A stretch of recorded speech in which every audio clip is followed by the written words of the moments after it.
बिस्मिल्लाहिर्रहमानिर्रहीम अल्लाहुम्मा सल्ली अला मुहम्मदिन व आले मुहम्मद वाजिल फरजहुम व सहलन मखरजहुम। बिश्र बिन शुरैह नकल करते हैं, वो कहते हैं कि मैं इमाम बाकर अलैहिस्सलाम की खिदमत में हाज़िर हुआ और उनसे अर्ज़ करने लगा, यब्न रसूलिल्लाह, आपके नज़दीक कौन सी आयत उम्मीद अफ़ज़ा है। मौला इमाम बाकर अलैहिस्सलाम ने मुझसे फ़रमाया कि आप बताएं कि आपके यहाँ कौन सी आयत उम्मीद अफ़ज़ा है।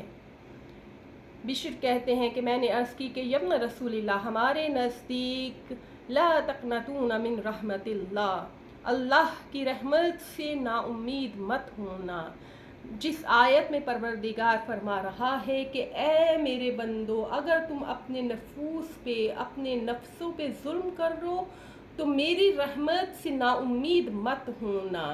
यानी इंसान जब अपने ऊपर गुनाह की वजह से जुल्म करे तो अल्लाह की रहमत से नाउम्मीद ना हो।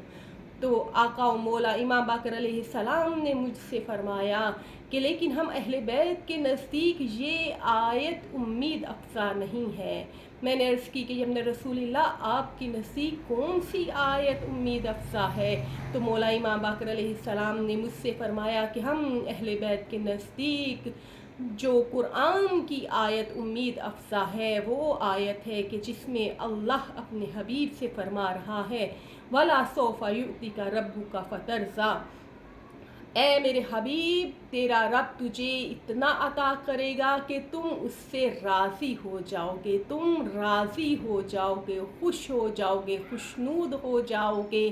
बिश्र, जो अल्लाह अता करेगा अपने हबीब को, वो अता खुदा की मकाम शिफाअत है, जो हम अहले बैत को और रसूलुल्लाह को अल्लाह अता करेगा रोज़े महशर।